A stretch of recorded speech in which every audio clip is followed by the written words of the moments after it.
Welcome on into the Utah Blockcast. I'm Steve Bartle, Utah insider for KSL Sports.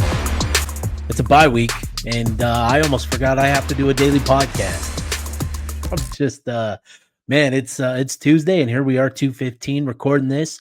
I apologize. I should have gotten something out a little bit earlier, but no, I appreciate everybody that's supported the Blockcast this season. It's been a lot of fun, and had a lot of fun Sunday night recording with the whole gang. So appreciate everybody there. And with the Utah Blockcast, if you guys wouldn't mind, go into your podcast platforms, subscribing, liking, give those 5-star ratings a little boost. I greatly appreciate all the support and everything, and it's been a lot of fun. And also make sure you can go to YouTube and watch some of these episodes as well. And today's episode isn't going to include any sort of video, but we typically do have video with our YouTube content. So keep that in mind moving forward the rest of the season. And, especially with, these home games coming up, we're going to have a lot of good quality video content coming up. With it being a bye week, it's kind of an interesting time. We don't have media availability this week. I don't even think there's going to be a coach's show this week with Kyle Whittingham. So, we are leaning all the way into a bye week, into our week off. And so it's kind of a unique time. And I think this is a good time to, reflect on some things 5 games into the season and ask some questions and answer some questions. And I've got 5 burning questions for today's episode that I think everybody is certainly wondering about. And I think that's going to be what I talk about today. Throughout the rest of the week, going to be doing a little bit of basketball conversation with Utah starting up practices. And we had a media availability up there with Alex Jensen, Wes Wilcox, and all of the players. And it was good to hear from them. Good to get their thoughts on, the upcoming season, on the team and how things have gone. And I think that'll be fun to dive into with it being the bye week. And I think, it's right around the corner. Basketball season is. And with this new era with Alex Jensen and Wes Wilcox at the helm, I think there should be a lot of excitement for this program. And, with the roster and it being, a completely new roster, there's been a clear shift in terms of what is prioritized in terms of athleticism and talent and all of that sort of stuff. And I think it's going to lead to a more exciting product this year. And we'll see how competitive Utah will be this season in the Big 12. But, I think this is a group that'll play a brand of basketball that I think everybody will enjoy and certainly be proud of, or at least that's what Jensen and Wilcox are building this program with that in mind, is building a team, a program that this fan base can be proud of. So gonna have a lot of fun diving more into that. But let's get into some of these questions. I've got 5 burning questions that I think will be good to dive into. And so we'll start with this one. Obviously, tough news over the weekend was Utah losing Nate Ritchie, and that is obviously the second safety that Utah has lost to a season-ending injury. So with Rabbit Evans and Nate Ritchie out, what's the plan in the secondary? Is Utah's depth at safety a concern now? And yeah, I think it's very fair to say that depth is a concern now. When you lose 2 safeties that were, expected to, play pretty significant roles in that room and in the defense specifically, you now lose those 2, and it's tough, right? It's tough to replace those guys. And Utah had the luxury of having Ritchie, in the room as sort of that third safety behind Rabbit Evans, and you felt good about what Ritchie brought to the field with his experience and time in the program. But now you've lost him, and it's going to be a bit of a process for Utah in terms of ironing out the defensive secondary and what that safety room, the level of play in that safety room as well. And I think what we saw against West Virginia was, it's going to be on Nate Tillman to be the guy to step up. And I'll say this about Nate is, everybody is going to point to that blown opportunity in coverage, and that is a play that is something he's got to learn how to make, in the moment, and it's certainly going to be a play that Morgan Scalley and Coach Whittingham and the defensive staff uh, coach Tillman up on in terms of how to handle it. But outside of that play, I thought Tillman was actually pretty impressive filling in for Richie against West Virginia. And, with Tillman, playing against a West Virginia team that didn't put a lot of stress on you in terms of um, attacking downfield through the air. It was a heavy run game. I think that suits Tillman, or at least suited Tillman much better in that moment. And I think for him to get that game under his belt and to have some mistakes that he could learn from in a game that it wasn't going to cost you the chance at a win. I think that's really beneficial for Tillman moving forward. And I think for him getting this week and next week to get ready for what's going to be coming to Rice Eccles Stadium and the upcoming schedule with Arizona State, BYU, and Colorado. I think that was a silver lining to the timing of the injury, like we talked about on our last Utah Blockcast episode, and I think that's a big thing. But it's not going to be entirely on Tillman to step up and make those plays. Morgan Scalley's talked about the versatility that they have in that defensive secondary, and I think that's going to be something that maybe we see a little bit. We see what that actually looks like, without Richie and Evans. Now, obviously, those two were very versatile players that contributed to that being a thing. But now it's about finding out who you have behind those two, and perhaps it is just going to be on Tillman. But I think Jackson Benny can be a guy that can play that role potentially. And you've also got a guy in Jeremiah Caldwell who has joined the program as a cornerback. But when you go back to his time at the JUCO level, he was playing a lot of safety, and that can be something that Utah looks to potentially utilize to help the depth in that room as well. So we'll see what sort of adjustments they make there.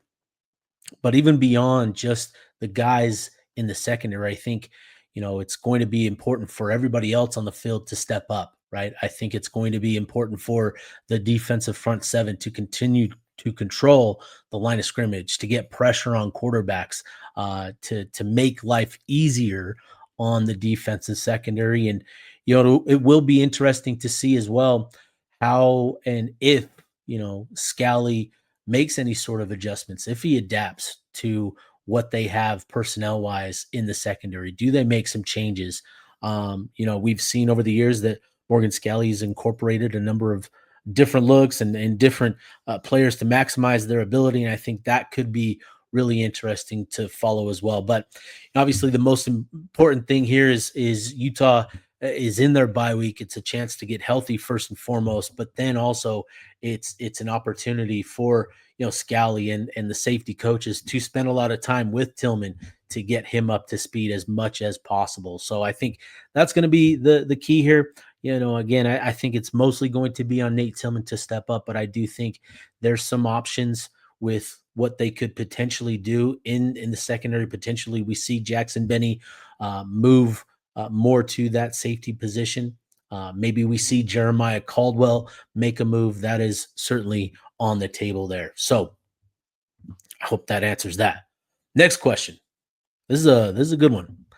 For Utah to go 3-0 against Arizona State, BYU, and Colorado, what are the biggest things that have to happen? And for me, the most important thing for Utah, in any game really, but the most important thing for Utah, and we saw it, what happens when Utah doesn't have it, is Devin Dampier continuing to play good quarterback, right? Good quarterbacking is what Utah needs out of Dampier to have a chance. So that's first and foremost, right? You've got to have your guy at the helm continue to play well. And I think what we saw against West Virginia is a very good sign of what Dampier can be. We talk a lot about the vertical game and needing to take more shots down the field. And I do think that's important. And that's something I'm going to talk about here in a little bit. But I think, just continuing to be efficient and connect on opportunities down the field. Dampier has to continue to be the guy for Utah in order for them to have any sort of shot at going 3-0 against these three teams. So, we've talked about it, in previous episodes. Dampier doesn't need to be Superman all season long, but he might need to be Superman in certain moments, in certain stretches. And I think what you're hoping to see is, him elevating his game potentially over these next 3 weeks. And I think that's going to be key for Utah in these upcoming games. The next big key for me is actually the defensive tackle room getting healthy and maintaining that health. And that centers primarily around getting Aliki Vamahi and Dallas Vakalahi as healthy as possible. And I think, there's reason to be optimistic that both will be back in time for Arizona State, but it's going to be important that they're, as close to 100%. Obviously, you're never going to be 100% as we progress through the season, but getting healthy and keeping those guys healthy is going to be key, because you're going to be welcoming Arizona State, who loves to run the ball. You're going to be going to Provo, where they like to run the ball. And then you've got Colorado, who may not like to run the ball, but they like to run it a little bit more than they did last year. And so I think that's going to be a key. And, with the health, I think, it's been really encouraging to see somebody like Jonah Lea'ea step up and become a bit of a playmaker in that defensive tackle position. He's credited with 17 total tackles right now, 9 of which by himself. He's got a forced fumble and he's got 8 pressures. And I think, he spent all off season putting on weight. He's hovering around 285, 290 pounds now. And I think it's really benefited him. And he's played a really good role for Utah inside. And I think maintaining that for him, as they continue to work Vamahi and Vakalahi back into the rotation, as you maybe incorporate some of these freshmen, right, with Carson Kafusi and Pupu Sepulona, who has also played, he played really well against West Virginia. I think, that's going to be key for this upcoming stretch for Utah, is getting this tackle room healthy, because you're going to be put to the test, with the run game. And then beyond that, I think the offensive line has to continue to play at the level we saw against West Virginia. I think they, obviously we know that Texas Tech, that was the test. That was the litmus test in terms of, the ceiling and what this team could potentially be. And I think the offensive line didn't have their best. They didn't play their best in that matchup. You have to give credit to Texas Tech for taking it to Utah.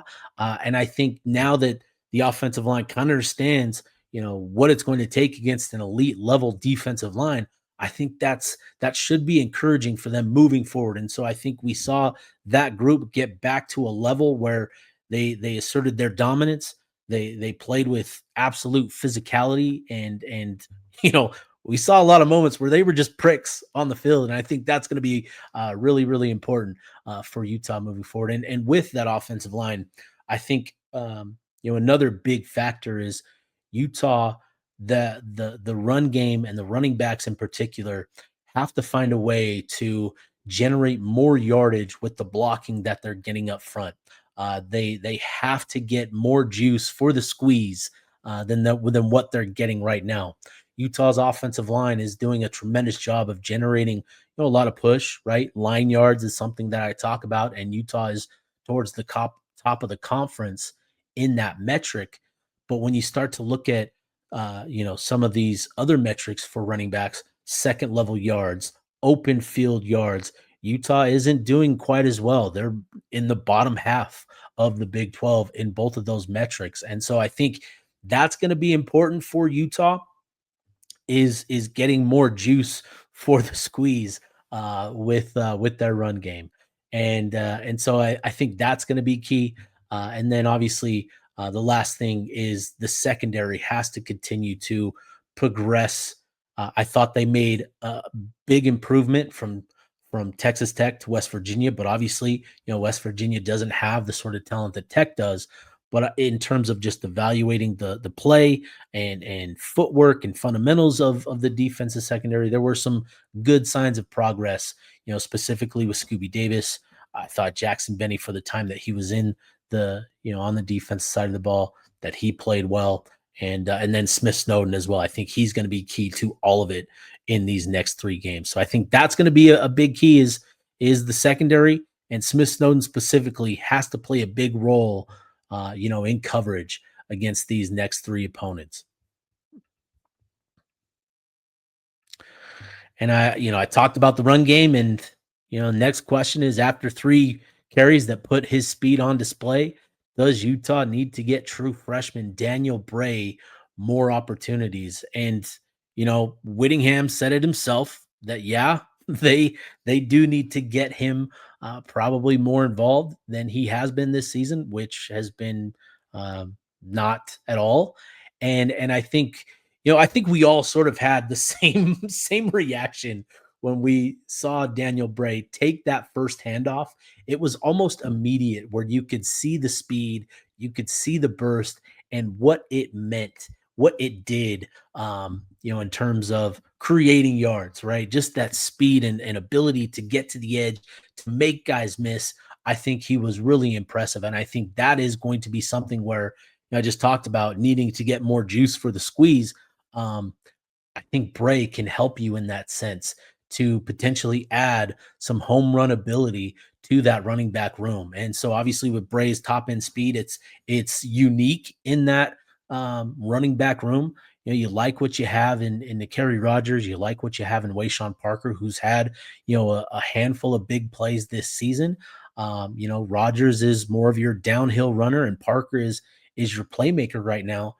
But I think there's plenty of room to incorporate Bray into this mix, to add even another change of pace, where you bring that speed onto the field and you potentially add another home run threat. I think that's going to be key, especially as Utah has lost somebody like Hunter Andrews and Smith Snowden, with probably, him needing to play more on the defensive side of the ball over those next 3 games. I think Bray getting those opportunities against West Virginia and performing and executing the way that he did, and popping, off the page like he did, I think is kind of timely, where you can now incorporate him to alleviate some of the need for Snowden on the offensive side of the ball.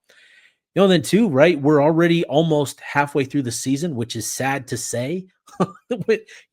It sucks, but you add him into the mix, you've got some fresh legs. And I think that is something that, I think we saw what that looked like with those 3 carries he had, what that can be. And it adds more to the playbook for Beck and what they can do.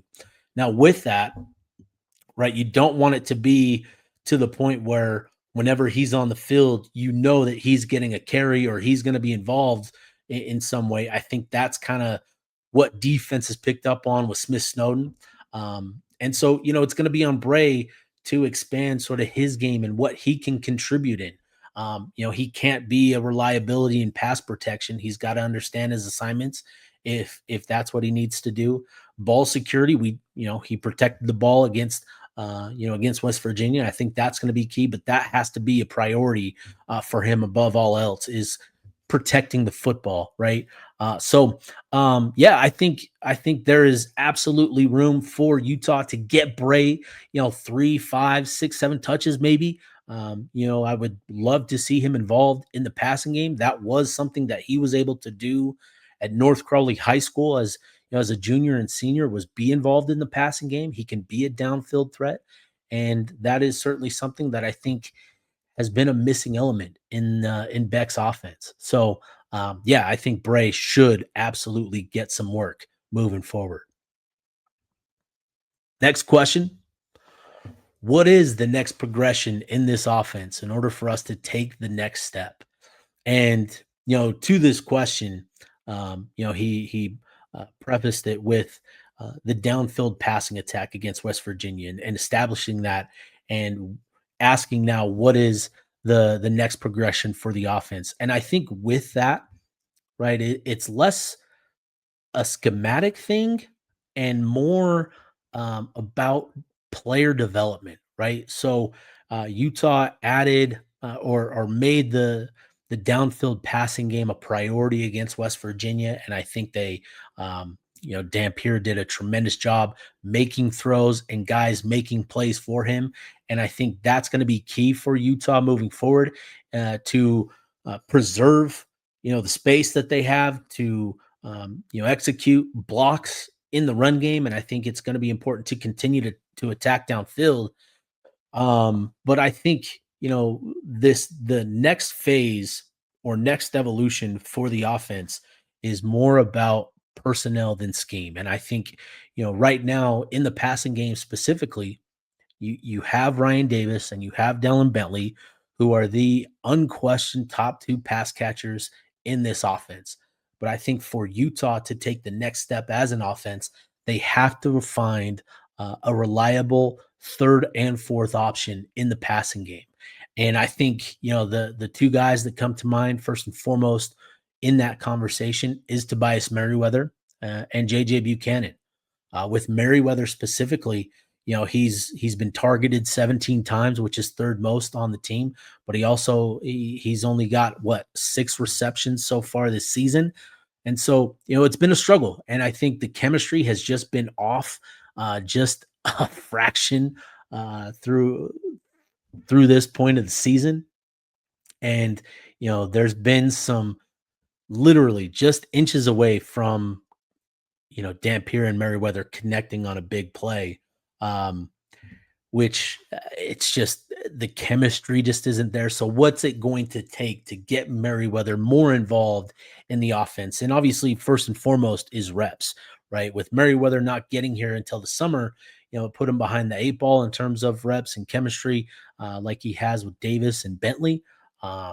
But reps, I think it's going to be vital for Dampier and Merriweather to spend a lot of time together these next 2 weeks, to get a lot of throws together these next 2 weeks. And beyond that, I think, there's other things that they can do. They can watch film together to get an idea of, what, so they can get on the same page in terms of what they're seeing defensively and where they're missing things, where they can get on the same page in terms of, where the ball needs to go and that sort of stuff. So watching film will be a key to developing that chemistry. And then too, I think Beck can also do a lot to scheme up some some opportunities for Merriweather, and that doesn't have to be vertical shots, right? Ryan Davis isn't the most explosive athlete, but he's finding a way to get open pretty consistently underneath. He's been, I don't have the numbers, but he's been the primary target, the first option read on a number of the majority of these plays, and for good reason, right? When you look at his receptions to targets, it's a very good number. He's hauling in a high amount, a high percentage of his targets. He's a very reliable option for Dampier, and it makes sense that that would continue to be, he would be the focal point of the passing game. But I think Beck can do more to make Merriweather the first read in certain moments. And I think that is a way to get him some looks, to get him some touches, to get him involved. I think that is something that has to happen in order for Utah to evolve and take that next step. And then with JJ, similarly, man, I'm really impressed with JJ in terms of the athleticism that he brings to that room. We've seen him convert on a couple of opportunities in the end zone on that corner route. He's been really fantastic, high pointing catches and being a reliable source or a reliable option for Dampier. And I think too, Utah can look to him potentially as as maybe the third option in the passing game with what he's done and sort of the trust factor that Dampier seems to have in him as well. So I think that is going to be, the big key to this Utah offense taking that next step is finding reliable third and fourth options in the passing game. And then, just to kind of piggyback off of that, we saw the big plays against West Virginia, right? We saw the downfield passing attack lead to some chunk yardage, some explosives that we haven't seen this season, right? The 32-yard touchdown to Davis, a couple 20-yard receptions with Dallin Bentley.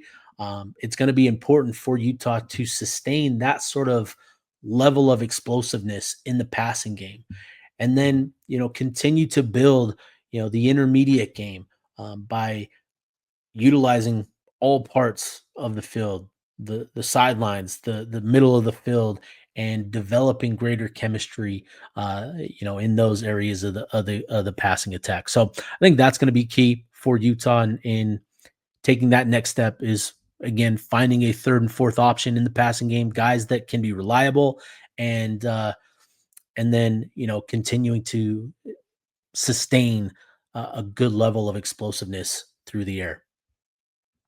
And then the last question, this is a good one. What are the biggest differences you've seen between Beck's New Mexico offense and Beck's Utah offense? And I think first and foremost, it's the tight end position and the utilization there. Beck has used tight ends quite a bit this season, which was not something that he did at New Mexico because he didn't have the tight ends to utilize. So we've seen Dallin Bentley emerge as a primary option in the passing game. Bentley has been on the field for the majority of plays, but even beyond that, you're incorporating a Lander Barton, you're incorporating or were a Hunter Andrews, who was kind of that H-back type, that Brant Keithy type. JJ Buchanan has gone back and forth between tight end and wide receiver, and it doesn't really matter. He's a big body, and I think he counts just as much as the tight end as he does receivers. So I think Beck has done a good job of utilizing personnel and the strengths and what Utah has with that tight end position, and I think that is the big difference, the biggest difference from last year to this year. Another big difference I've noticed is the red zone offense, and Dampier was he was everything. He meant everything to New Mexico's um, red zone offense. It was QB run centric, and it was uh, QB draws, QB counters, QB power reads, everything to get him into the end zone. Beck knew that he was his best athlete on the field, and that's what led to Dampier, accounting for 19 touchdowns, last season, was his red zone usage. And what we've seen this year is it turned to um, more of a standard red zone offense where he's getting the ball out in the passing game, right? He's got a number of touchdown passes in the red zone. Utah's also utilized Nakari Rogers and others in the red zone. And I think that's been a big difference is he's looking to spread the wealth a little bit in the red zone. He's got the weapons to utilize there.